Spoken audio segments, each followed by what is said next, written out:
رسول الكريم أما بعد فأعوذ بالله من الشيطان الرجيم بسم الله الرحمن الرحيم اهدنا الصراط المستقيم صدق الله مولانا العظيم وبلغنا رسوله ونحن على ذلك لمن الشاهدين والشاكرين والحمد لله رب العالمين.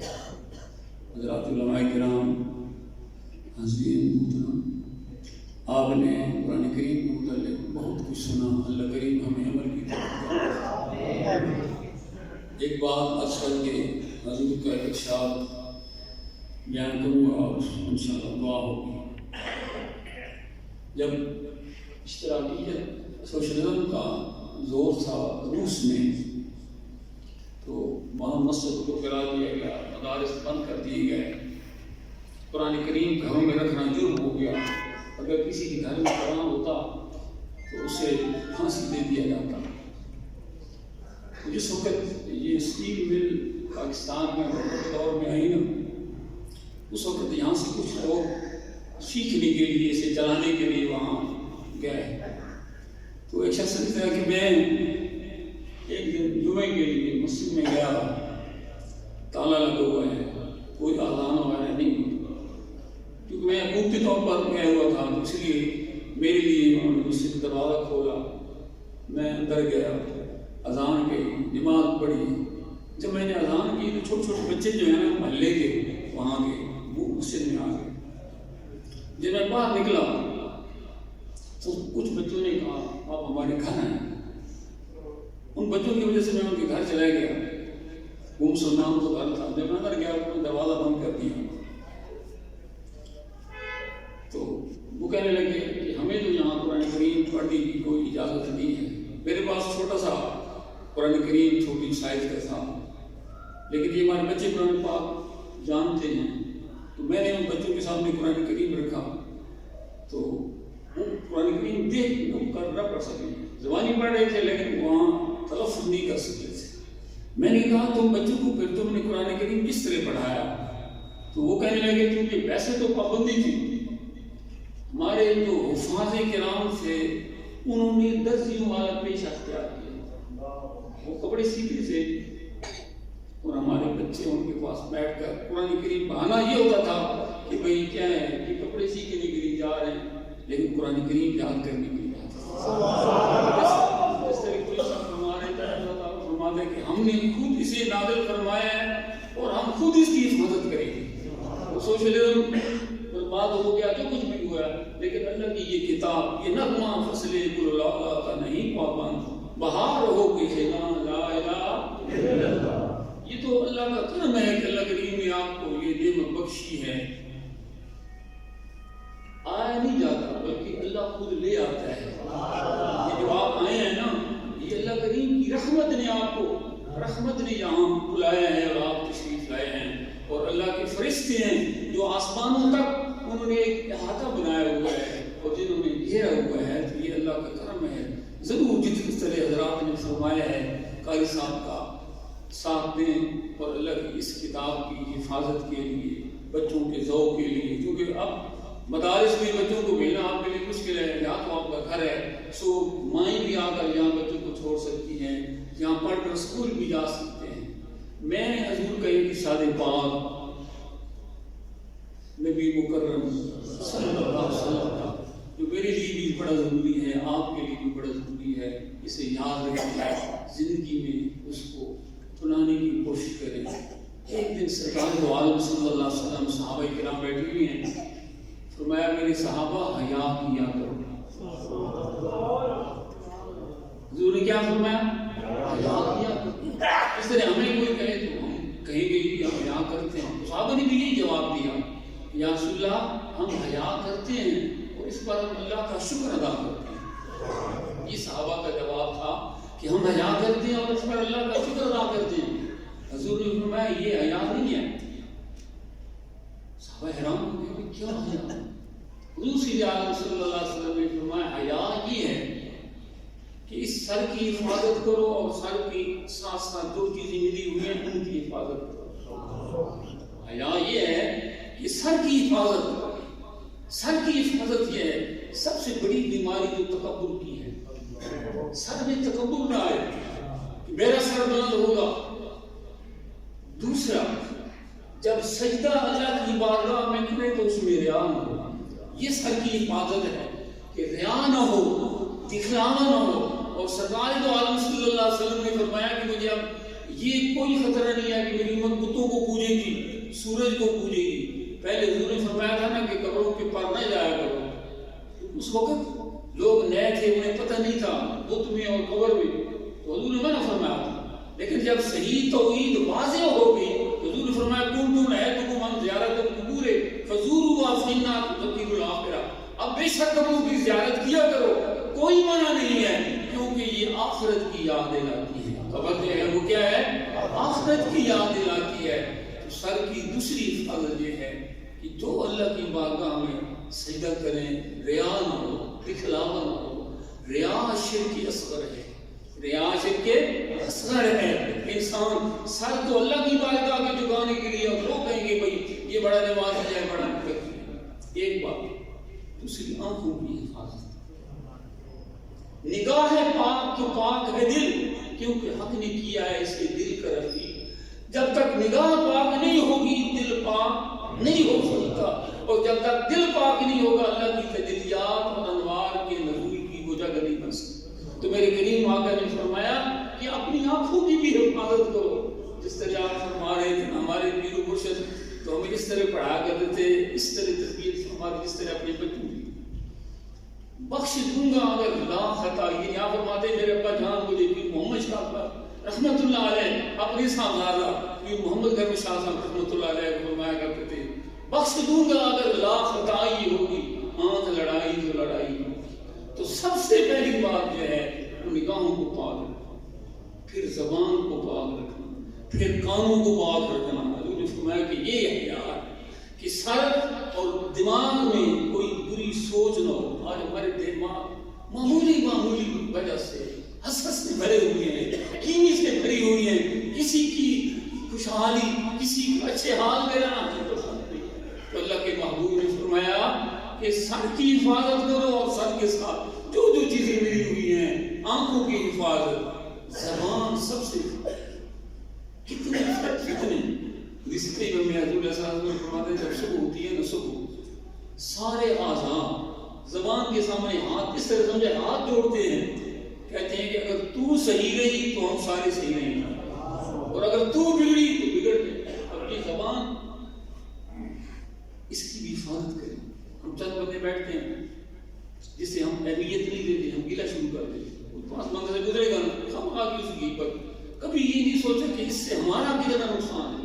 وہ تو جو اللہ نے اسے عزت دی ہے، جو اس کی مقام ہے وہ تو ہے ہی ہے. ہم اگر کسی کی غیبت کریں گے تو اپنے اعمال برباد. اور غیبت بہت بری ہے، اس میں بھی اللہ کی رحمت کا ایک اظہار ہے. اللہ فرماتے ہیں کہ میرا بندہ ہے، اس کا اور میرا معاملہ ہے، تمہیں کیا ہے کہ تم اس کی عیب شمار کرتے ہو. اس لیے قرآن کریم میں غیبت کا جو حکم ہے کہ اس طرح جس طرح کوئی اپنے مردار بھائی کا گوشت کھائے. تو زبان کی حفاظت کریں، زبان کی حفاظت کریں. حضور رسول اعظم کی ایک حدیث پاک ہے تو ایک صحابی نے عرض کی یا رسول اللہ کیا زبان سے جو ہم بولتے ہیں اس سے بھی ہمیں جہنم میں پھینکا جائے گا؟ تو حضور نے فرمایا خدا کے بندے تجھے تیری ماں روئے کتنے لوگ ہیں صرف زبان کی وجہ سے سر کے بل گھسیٹ کر جہنم میں ڈالے جائیں گے. اس لیے زبان کی حفاظت کریں. زبان سے جو وما یلفظ من قول الا لدیہ رقیب عتید. اللہ کریم فرماتے ہیں تمہاری زبان سے جو جملہ نکلتا ہے نا، ہم ایک سخت نگہبان لے کر رکھا ہوا ہے جو تحریر کر رہا ہے. ہم جہاں بیٹھتے ہیں خوشی میں بولیں، غمی میں بولیں، جس طرح بھی بولیں گے ہمیں ہر بول کا کل قیامت کے دن کیا دینا پڑے گا. اس لیے سوچا کریں جب بولنے لگے اس میں میرا دین کا کچھ فائدہ ہے، میرا دنیا کا کچھ فائدہ ہے تب تو بولے، ورنہ من سمجھا نہ. جو خاموش رہا وہ کامیابی پا گیا. حضور نے فرمایا کہ پہلا حیات یہ ہے کہ سر کی حفاظت کریں، اور سر کے ساتھ اللہ تعالیٰ نے جو چیزیں پیدا فرمائی ہیں ان کی حفاظت کریں. دوسرا حضور نے فرمایا پیٹ کی حفاظت، اور اس کے ارد گرد جو شرمگاہ کی حفاظت، دل کی حفاظت، ہاتھوں کی حفاظت، قدم کی حفاظت. اس پیٹ میں حرام نہ ڈالیں، پیٹ میں آج اس سے بھی ہم محروم ہیں. ہم نے کبھی نہیں دیکھا کہ ہم اپنے بچوں کو حلال کھلا رہے ہیں. پھر بچے نافرمان ہو جاتے ہیں. ہم کہتے ہیں ہماری اولاد نافرمان ہو گئی. اس کی وجہ یہ ہے کہ ہم نے کوشش ہی نہیں کی کہ انہیں حلال کھلائیں, صرف کے مکال کی عادت ڈالیں, جھوٹ سے بچائیں. تو اس کی بھی کوشش کریں کہ اپنے پیٹ کی حفاظت کریں. دل میں اللہ کی محبت ہمیں آنی چاہیے. اور تیسری بات, اس کے بعد حضور نے فرمایا وہ سیدھا ہونا. قبر میں انسان جب جاتا ہے تو کیا ہو جاتا ہے؟ بس کچھ دنوں کے بعد سب سے پہلے پتہ ہے قبر میں کیڑے کس میں پڑتے ہیں؟ آنکھوں میں. جن آنکھوں نے اللہ کی نافرمانی کی ہوتی ہے نا, جن آنکھوں نے کیا ہے رب اور اس کے رسول کی بات نہیں مانی ہوتی, پہلے آنکھوں کو کیڑے کھاتے ہیں. پھر انسان کی زبان جو نافرمان ہوتی ہے, پھر جو پیٹ حرام سے پلا ہوا ہو اس میں کیڑے پڑتے ہیں. حضور علیہ السلام نے فرمایا قبر کو یاد رکھیں اور وہ سیدھا ہونا. صدیاں یہ آپ کا قبرستان ہے, بڑے بڑے بلا سارے ہیں, لیکن اگر آج ان کی قبروں کو کھودیں تو ہر ہڈی یہاں سے الگ ہوگی, یہاں سے الگ ہوگی, یہاں سے الگ ہوگی, کندھے الگ ہو چکے ہیں, کوئی بال الگ ہو چکے ہو. یہ شک ہوگا میرا اور آپ کا بھی کل. اس لیے اللہ کے محبوب کا یہ ارشاد یاد رکھیں. حضور نے فرمایا صحابہ حیا کیا کرو. حیا کیا ہے؟ پہلے سر کی حفاظت کریں اور سر کے ساتھ جو کچھ آنکھوں کی حفاظت کریں, زبان کی حفاظت کریں, کانوں کی حفاظت کریں, دماغ کی حفاظت کریں, اسی طرح پیٹ کی حفاظت کریں اور اس کے ارد گرد جو کچھ جتنے اعضاء کے ساتھ ملے ہوئی ہیں ان کی حفاظت کریں. اور آخر میں سرکار نے فرمایا قبر کو بھی یاد رکھیں اور وہ سیدھا ہونے کو بھی یاد رکھیں. جو یہ وہ کام کرتا ہے وہ حیا کرتا ہے. یہ حضور سید عالم صلی اللہ علیہ وسلم کا ارشاد ہے. موت ہر وقت تیار ہے, اور خصوصاً جو میری طرح جن کی اب بالکل اثر سے کام وغیرہ جاتے ہیں, موت کو یاد رکھیں. بڑا مشکل مرحلہ ہے. روح کے نکلنا بھی بڑا مشکل مرحلہ ہے اور قبر کا بھی بڑا مشکل مرحلہ ہے. حضرت عثمان غنی رضی اللہ تعالیٰ عنہ کی حدیث طیبہ ہے ترمذی شریف میں, جب آپ قبرستان میں جاتے ہیں لوگ تو ادھر قبر کی طرف مصروف ہوتے, آپ کسی قبر کے پاس کھڑے ہو کر روتے, اتنے روتے کہ آنسو سے جاری تر ہو جاتے. وہ عثمان غنی رضی اللہ تعالیٰ عنہ جو عشرہ مبشرہ میں سے ہیں, کئی مرتبہ حضور سید عالم صلی اللہ علیہ وسلم نے انہیں جنت کی بشارت دی. اور جنگ تبوک پر تو آپ نے اتنی قربانی کی نا کہ حضور اشرفی کو چھاڑ رہے ہیں اور اللہ کی بارگاہ میں عرض کرتے ہیں یا رسول اللہ میں تو عثمان سے راضی ہوں, تو بھی عثمان سے راضی ہوں. اتنا مقام ہے کہ جب دوسری سالادی فوت ہوئی تو حضرت علی رضی اللہ تعالیٰ عنہ سے روایت ہے کہ آپ فرماتے کہ حضور فرمایا میری اگر اتنی سالادیاں ہوتی اور اگر وہ بڑھتی جاتی میں بار بار عثمان کی نگاہ میں دیتا جاتا. اتنا مقام ہے حضرت عثمان غنی رضی اللہ تعالیٰ جنہیں جنتی ہونے میں کوئی شک نہیں ہے. مدینہ طیبہ میں کنواں خرید کر جنت حضور سے خریدی تھی, مسجد کا اضافہ کر کے جنت خریدی تھی, لیکن ڈر کتنا ہے. ایک حدیث پاک ہے ہم بچوں کو پڑھاتے ہیں بار میں, ایک ہماری ایک حدیث پاک ہے. ایک صحابی نے حضرت صاحب بن معاذ رضی اللہ تعالیٰ عنہ فوت ہوئے. جب ان کا روح عرش الہی تک پہنچا تو عرش الہی جھوم گیا خوشی سے. 70,000 فرشتے ان کے جنازے میں شریک ہیں. سرکار دو عالم پنجوں کی بات چل رہی ہے. فرشتوں کی وجہ سے قدم رکھنے کی جگہ نہیں ہے, لیکن جب جنازہ پڑھا دیا گیا قبر میں ان کو رکھا گیا, مٹی ڈال دی گئی, فوراً سرکار پسینہ آ جاتا ہے اور رنگ ہمارے بدل جاتا ہے. تو سبحان اللہ الحمدللہ الحمدللہ 10-15 منٹ اتنا وقفہ بدل جاتا ہے. تو پھر حضور کا وہی پہلی کیفیت بن گئی. صاحب نے عرض کیا کیا ہوا, آپ کی یہ کیفیت کیوں بن گئی تھی؟ تو آپ نے فرمایا کہ جب ہم نے قبر میں ساتھ کو رکھا نا تو قبر نے چاہا کہ میں ساتھ کو دبا. تو پھر میں نے اللہ کی بارگاہ میں عرض کی تو یہ مسئلہ چلا. ہم بڑے پریشان ہوئے, وجہ کیا ہے؟ تو ہم ان کے گھر گئے, ان کی بیوی سے پوچھا کہ بھائی صاحب کیا کرتے تھے؟ انہوں نے کہا بڑے نمازی تھے, بڑے متقی تھے, زاہد تھے. انہوں نے پوچھا اور کیا؟ انہوں نے کہا ایک معاملہ ہے کہ انہوں نے بکری رکھی ہوئی تھی اور یہ بکری ایسا جانور ہے کہ اسے آپ کھولنے لگے تو یہ پیشاب شروع کر دے گی، دھونے لگے تو پیشاب شروع کر دے گی۔ وہ پیشاب کے چھینٹوں سے نہیں بچتے تھے۔ تو اس سے یہ علماء نے ایک مسئلہ مستقبل کیا ہے کہ جس جانور کا بول کھایا گیا اناج کے نزدیک کو پاک نہیں ہے۔ محمد حضور نے فرمایا اس انزل البول فإن عامۃ عذاب القبر منہ، کہ پیشاب کے چھینٹوں سے بچا کرو کہ عام عذاب قبر جو ہے اس سے ہوتا ہے۔ تو میں حضرت عثمان غنی رضی اللہ تعالیٰ عنہ کی بات آپ کی خدمت عرض کر رہا تھا، آپ سے جب پوچھ کر گیا نا تو آپ نے فرمایا کہ میں نے سرکار دو عالم صلی اللہ علیہ وسلم سے سنا کہ جب میں معراج پر گیا اور میں نے جہنم کے تمام مشاہدے فرمائے تو سب سے ڈراؤنا منظر جو مجھے نظر آیا وہ قبر کا منظر ہے، کہ میں تمام مناظر سے جو ڈراؤنا منظر ہے وہ قبر کا منظر ہے۔ اس قبر کو بھی یاد رکھا کریں، اس کے لیے بھی تیاری کریں، تاکہ جب قبر وقت آئے نا تو سو کا صدا آ رہی ہو، یا ایتھا النفس المطمئنہ ارجعی الی ربک راضیۃ مرضیہ فادخلی فی عبادی۔ یہ اور لوگ کہتے ہیں جو مر جاتے ہیں فنا ہو جاتے ہیں، فنا نہیں ہوتے، وہ تو ایک موت پل ہے۔ الموت جسر یوصل الحبیب الی الحبیب، موت تو محبوب کو محبوب سے گرا دیتے۔ یہ فنا کا نام نہیں ہے، یہ اللہ کی بارگاہ میں حاضری کا نام ہے۔ اگر آپ اچھی زندگی گزاریں گے تو وہ قول علامہ اقبال نشان مرد مومن باتوں گویم مر گایا تبسم بگا بیہوش۔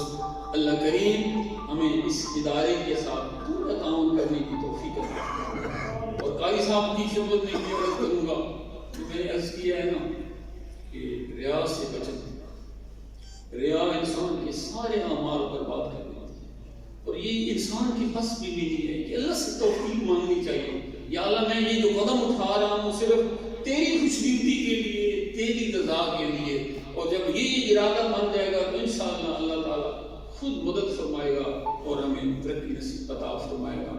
وما علینا الا البلاغ۔ کہ ہم نے اپنے شہر کے اندر ایک دارالعلوم جمال القرآن تعمیر کی ہے، اس کے بارے میں آپ نے بہت کچھ سماعت فرمایا۔